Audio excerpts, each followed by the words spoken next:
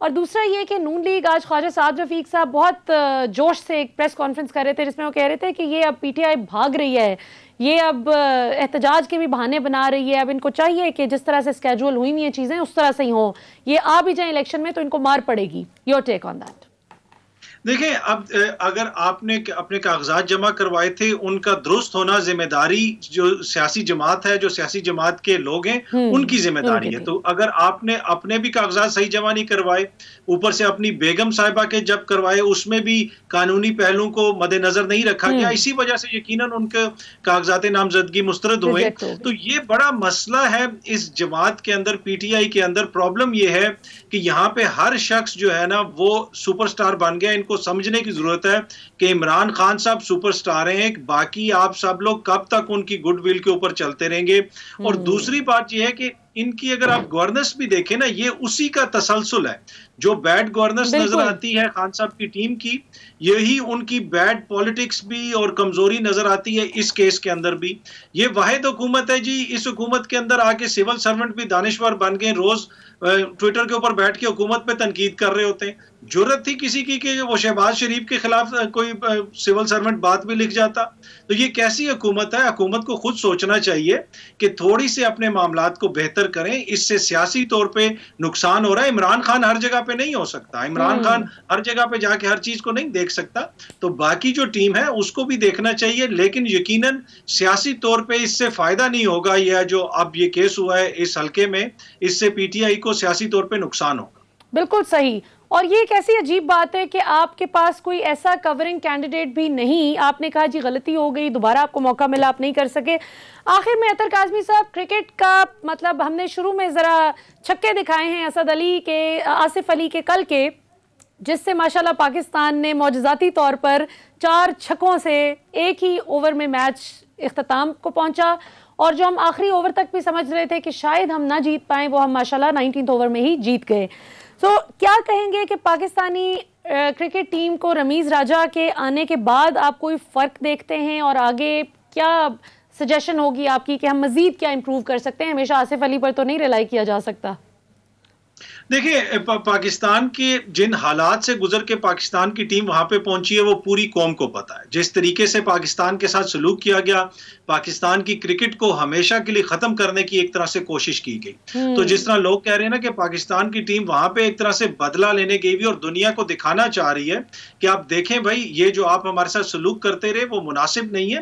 اور اس کے اندر بہت سارے انٹرنیشنل کردار بھی ہیں جنہوں نے اپنا اپنا کردار ادا کیا. اور یہ جو سارا ابھی ورلڈ کپ ہو رہا ہے نا, اس میں آپ پاکستان اور بھارت کی ایک ٹریڈیشنل رائیولری ہے وہ ایک سامنے نظر آتی ہے, لیکن دونوں معاشروں کے چہرے بھی ہمیں نظر آ گئے. جس دن پاکستان نے بھارت کو شکست دی, بھارت کے اندر اگر کسی شخص نے نام بھی لیا پاکستان کا یا کسی کھلاڑی کی تعریف کر دی تو اس کے اوپر دہشت گردی کے مقدمات کروا دیے گئے. کل جب پاکستان اور افغانستان کا میچ ہو رہا تھا تو اسلام آباد کے اندر بیٹھ کے افغان طالب علم افغانستان کے جھنڈے لے کے تالیاں بجا رہے تھے اور ہمارا وزیر اعظم ان کی ٹیم کی تعریف کر رہا تھا. تو یہ فرق ہے دونوں معاشروں میں. ان کی کھیل میں بھی نفرت ہے, ہمارے کھیل میں جذبہ ہے, دل ٹوٹا ہوا ہے ہمارا, اور ہم پوری دنیا کو ایک طرح سے پیغام دے رہے ہیں کہ آپ نے زیادتی کی ہے اور یہ ہمارا پیغام ہے. بالکل صحیح. اور سیکیورٹی کا بندوبست تو پھر یہاں پہ تسلی بخش کیا جاتا ہے.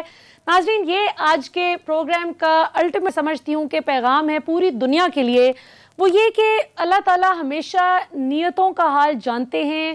دنیا آپ کو آپ کے اعمال سے جج کرتی ہے, نیت سے نہیں, لیکن اللہ تعالیٰ آپ کے اعمال سے پہلے آپ کی نیت دیکھتے ہیں کہ نیت کیا ہے.